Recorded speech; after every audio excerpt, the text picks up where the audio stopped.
As the nation barrels toward an uncertain future, a wave of violence targeting Tesla vehicles and dealerships has ignited a firestorm that's exposing deep fissures in America's political landscape. Attorney General Pam Bondi has thrust the issue into the spotlight, branding these attacks nothing short of domestic terrorism, and vowing to crush them with the full might of the Justice Department. With federal charges now raining down on suspected arsonists and the FBI's Joint Terrorism Task Force on the hunt, the stakes couldn't be higher. Yet, as the smoke rises from torched Cybertrucks and shattered showroom windows, one question looms large. Where are the Democrats who once thundered against domestic terrorism? Their silence is deafening, and it's raising eyebrows from coast to coast. Picture this: Oregon, Colorado, South Carolina, Massachusetts, Las Vegas. Tesla sites hit with Molotov cocktails, gunfire, and spray-painted slurs like Nazi cars. What started as protests against Elon Musk's outsized role in President Donald Trump's administration, particularly his perch atop the Department of Government Efficiency, DOGE, has morphed into a violent spree that's left owners shaken and dealerships in ruins.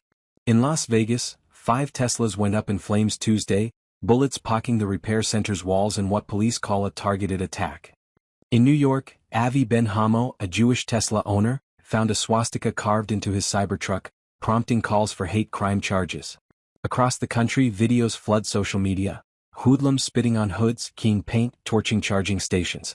Teslas clapping back, tweeting, "Smile, you're on camera," flaunting the 7 lenses ringing each car to catch the culprits red-handed. But the damage is done, and Bondi's not mincing words. The days of committing crimes without consequence are ended, she declared Thursday, announcing 3 federal cases against alleged firebombers. Let this be a warning. If you join this wave of domestic terrorism against Tesla properties, the Department of Justice will put you behind bars. Bondi's crusade is personal and political. On The Will Cain Show Wednesday, she doubled down, hinting at a shadowy conspiracy. "We believe these are organizers, not lone wolves," she told Fox News. "They're targeting Tesla owners, dealerships, Elon Musk himself, who's out there trying to save our country. We're coming after you. If you're funding this, we'll find you too." She's got muscle behind her. The FBI's Elite Terrorism Task Force is digging into at least 7 incidents nationwide, chasing leads from charred wreckage to online chatter. President Trump's in her corner, railing on Truth Social about sick terrorist thugs, and floating 20-year sentences, maybe even in El Salvador's brutal prisons. Musk, meanwhile, is reeling. "This level of violence is insane and deeply wrong," he posted on X. "Tesla just makes electric cars? What did we do to deserve this?" He's pointing fingers at left-wing bogeymen like George Soros and Reid Hoffman, claiming, without proof, they're bankrolling the chaos. Conservatives are eating it up. Skeptics are rolling their eyes. But here's the twist. Democrats who've spent years decrying domestic terrorism are nowhere to be found. Back in 2021, Joe Biden rolled out the first-ever national strategy for countering domestic terrorism, a muscular response to the January 6 Capitol riot. Congressional Democrats piled on, pushing bills like the Domestic Terrorism Prevention Act of 2022 and 2023, spearheaded by Senator Dick Durbin and a posse of 10 Senate heavyweights, to root out white supremacy and neo-Nazi threats. "It's a poison, a cancer destroying our society," House Minority Leader Hakeem Jeffries roared in 2022. "Not a partisan issue, an American one." Representative Maxine Waters demanded probes into extremist funding. Adam Schiff called it one of the gravest threats to America. Alexandria Ocasio-Cortez tied it to mass shootings from El Paso to Buffalo. Even after the New Orleans New Year's attack, Chuck Schumer vowed to fight terrorism at home and abroad. So where's that fire now?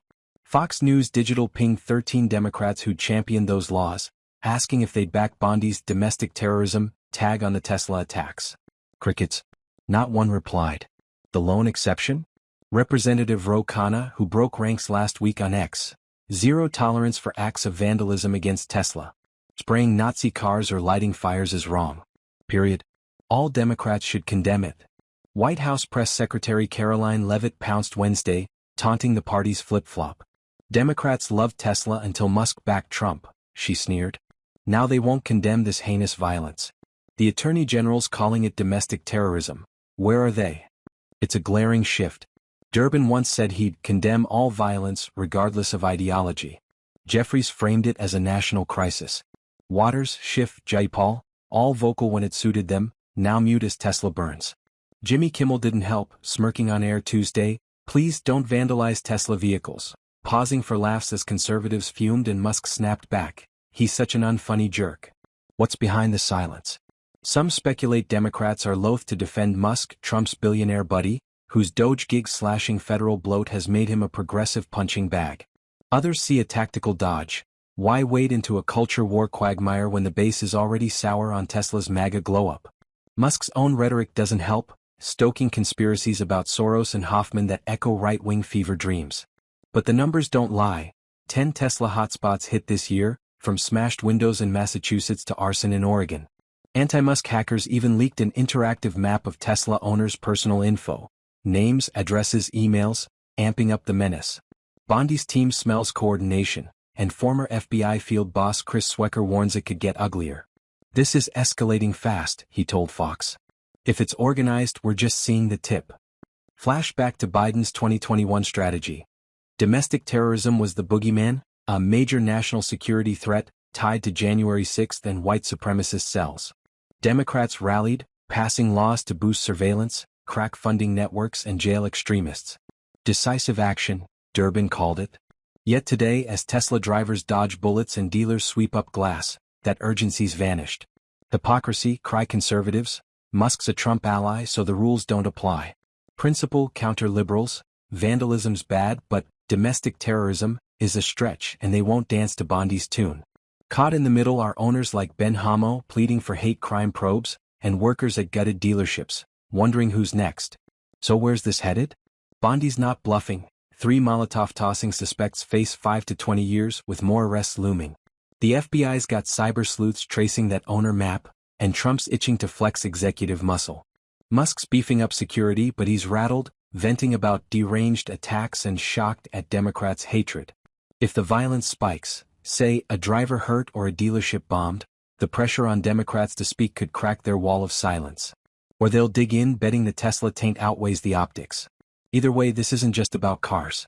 It's a proxy war, Trump versus the left, Musk versus the mob, law and order versus selective outrage. As 2028 looms, the fault lines are glowing red-hot, and the next spark could set off a blaze no one's ready for. Buckle up, America. This ride's just getting started.